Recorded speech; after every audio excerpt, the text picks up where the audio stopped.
Hola, ¿qué tal? Comunidad INEHUC.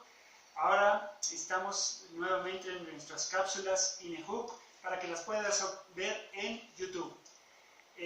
Como hoy, todos los miércoles, el tema que vamos a tratar es en derecho procesal. La pregunta del día de hoy es: ¿qué diferencia hay entre una objeción de documentos y una impugnación de documentos? Son dos figuras jurídicas que muchos de los abogados las confundimos y pensamos que tiene el mismo fin. Sin embargo, no debemos perder de vista que son dos figuras totalmente diferentes. La objeción de documentos simplemente son los argumentos que yo le planteo a un juzgador para que le reste valor probatorio a un documento. En cambio, la impugnación de documentos son la planeación de documentos para que ese documento sea tachado de falso. En consecuencia, la Suprema Corte de Justicia nos ha establecido en una tesis bajo el rubro objeción de documentos, diferencias entre ambas, objeción e impugnación de documentos, diferencias, que nos establece claramente cuáles son las diferencias que hay entre cada uno de las dos figuras jurídicas. Así tenemos, por ejemplo, que en materia de objeción de documentos, por cierto, la tesis es de la novena época, bajo el rubro documentos, objeción e impugnación de falsedad, diferencias, que es del año de 2008. Ahora bien, estamos señalando las diferencias que tenemos entre una y otra figura.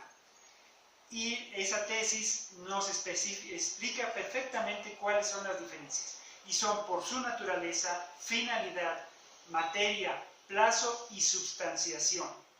Yo he dividido en grandes rasgos, aunque cómo podemos entender estas figuras.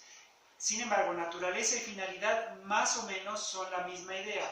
¿Por qué? Porque la objeción de documentos lo que se pretende es evitar el reconocimiento de un documento. En cuanto a la impugnación, la naturaleza y la finalidad se refieren a tachar de falso el documento y acreditarle al juez que ese documento es falso. La otra diferencia es en cuanto a la materia. Siempre en mis cursos lo que yo pregunto es si se pueden objetar documentos públicos o nada más los documentos privados, y muchos me contestan que solo los documentos privados son los que se pueden objetar, y no es cierto, porque si acabamos de decir que una objeción tiene como finalidad plantearle argumentos al juez para que un documento no tenga valor probatorio, lo puede hacer también en un documento público. Y también puedo tacharlo de falso ese documento, porque ¿qué tal si no es la firma del notario? ¿Qué tal si se firmó después de fallecido el interesado que firmó ese documento? ¿Qué tal si esa persona que está firmando el documento ya no contaba con esas facultades? Por lo tanto, la otra diferencia que hay entre objeción e impugnación nos referimos a la materia. Por lo tanto, ambas pueden objetarse e impugnarse, documentos públicos y documentos privados. Y el plazo. Varía el tipo de juicio para saber el plazo que tenemos para objetar un documento. Pero es importante saber que esa objeción puede realizarse desde la contestación de la demanda, si es en juicio tradicional, hasta 3 días después de su admisión. Si es un juicio oral, debe de objetarse de igual manera desde la contestación de la demanda hasta la audiencia preliminar.